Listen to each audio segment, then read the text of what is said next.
आइए सुनते हैं साधु कृष्ण प्रेम जी द्वारा रचित पुस्तक महाभाव दिनमणि श्री राधा बाबा प्रथम खंड के कुछ अंश। हमारी अगली कथा है श्री गोयंतका जी के गोरखपुर आगमन पर। श्री सेठ जी जयदयाल जी गोयंतका का गोरखपुर आगमन 2-3 माह की लंबी अवधि के पश्चात ही संभव हो सका। श्री सेठ जी से राधा बाबा का मिलन हुआ। श्री सेठ जी को राधा बाबा ने अपने मानस परिवर्तन का कुछ भी आभास नहीं होने दिया। श्री सेठ जी के जहाँ भी सत्संग होते, चाहे गीता प्रेस अथवा श्री घनश्याम दास जालान के घर पर, राधा बाबा उनमें अवश्य सम्मिलित होते। हाँ, उनकी आंतरिक अनुभूति में आमूलचूल परिवर्तन हो गया था।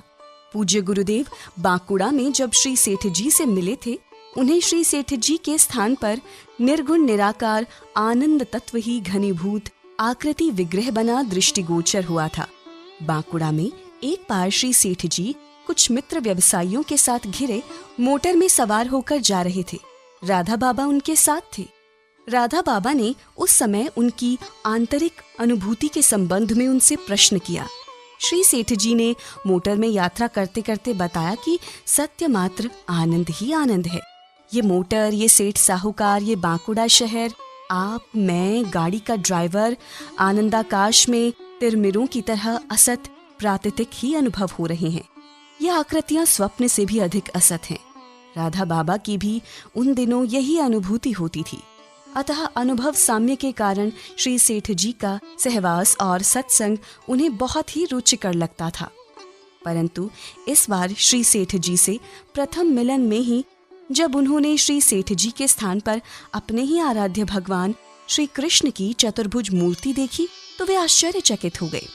ये वही मूर्ति थी जो उनके दर्शन पथ में सदा सर्वदा बनी रहती थी। उसमें परिवर्तन इतना ही था कि द्विभुज के स्थान पर ये चतुर्भुज थी।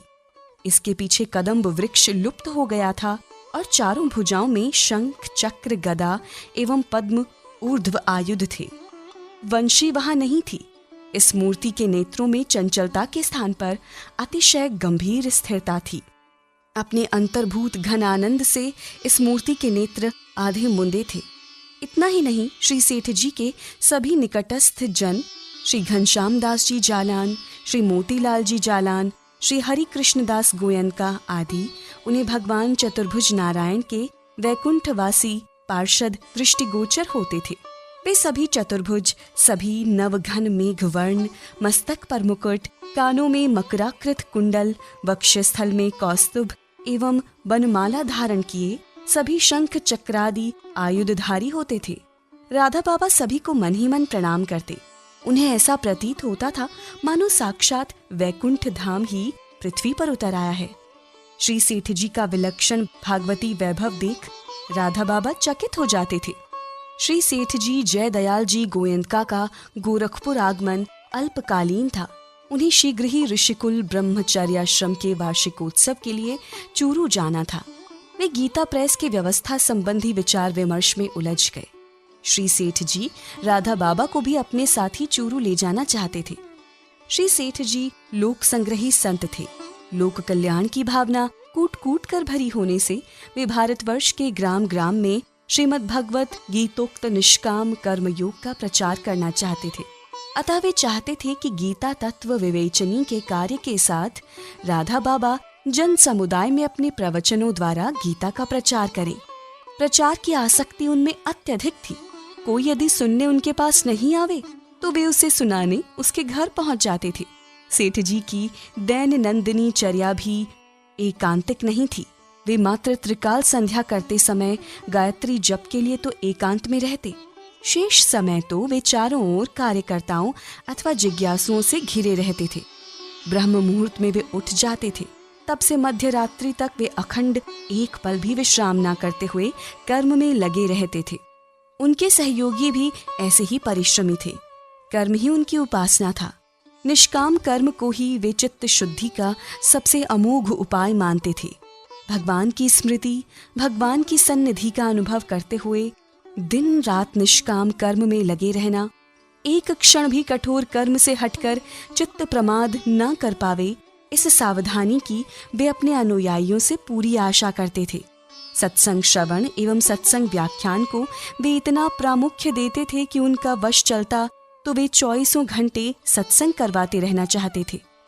राधा बाबा इधर दूसरी धारा में बह चले थे। इधर 3-4 माह से तो हनुमान गढ़ी के निर्जन स्थान में वे एकांत कमरे में बंद रहते थे। लोगों के मिलने जुलने की तो उनकी वृत्ति ही नहीं होती थी, अतः उनके पास कोई आता ही नहीं था। उनके पास तो उनके आराध्य वंशी विमोहन रूप में सम्मुख रहते और वे उनके अनिर्वचनीय एवं अचिंत्य प्रेम में डूबे रहते। अपने आराध्य भगवान की परम दिव्य कृपा सुधा वर्षा में उनका अहम, मन, चित्त सब डूबा रहता। उनके मन की आंतरिक रुचि यही होती थी कि संपूर्ण बाह्य संसार विस्मृत हो जाए और ये सांवरा सलोना मुरली मनोहर उनसे अपनी मधुराति मधुर प्रीति भरी वाणी में बोलता रहे। वो जो इच्छा हो सो बोले, चाहे पोदार महाराज की स्तुति करे, चाहे कुछ भी कहे सुने, परंतु वो सर्वेंद्रिय मनोहारी उनके सम्मुख बना रहे।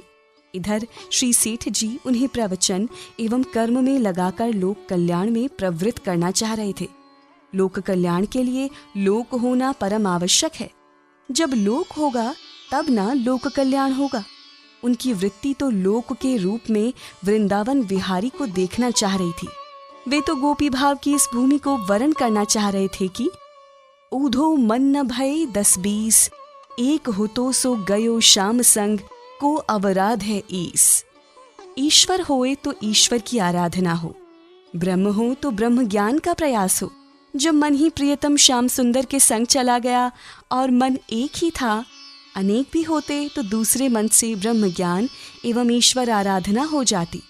अब कौन कैसे उद्धव के उपदेश को अपने में उतारे। इसी प्रकार राधा बाबा का तो मन ही लोक को छोड़कर अपने प्रियतम श्याम सुंदर में ही लय होना चाह रहा था। अब लोकोद्वार भला हो तो कैसे हो। वे निरंतर वैचारिक द्वंद्व में हो गए थे। उनके इस मन मस्तिष्क की परिवर्तित दशा में तो वे गीता तत्वांक का कार्य भी कर पाएंगे, कर सकेंगे, यही निश्चित नहीं कहा जा सकता था। फिर श्री गोयंतका जी के रूप में भी तो उनके आराध्य ही हैं। वही मनोहारी मुख छवि, वही सर्वांग सुंदर रूप, मात्र 2 भुजा के स्थान पर 4 भुजाएं और आयुध। वंशी त्याग देने मात्र से वे बदल गए हों सो तो है नहीं। तब उनके आदेश की सर्वथा अवहेलना भी कैसे करे। भगवान नारायण सर्वपूज्य तो हैं ही, फिर उन्होंने ही गीता कार्य का स्वयं ही श्री सेठ जी के सम्मुख प्रस्ताव रखा था। वे वचन देकर उनकी रक्षा न करें, ये भी शोभनीय कैसे होगा। उन्होंने ये वचन भी एक महासिद्ध संत को दिया है। इस वचन का पालन तो उन्हें पूरी प्राण शक्ति लगाकर करना ही चाहिए। इस द्वंद्वात्मक अवश्य स्थिति में ही राधा बाबा को चूरू जाना पड़ा।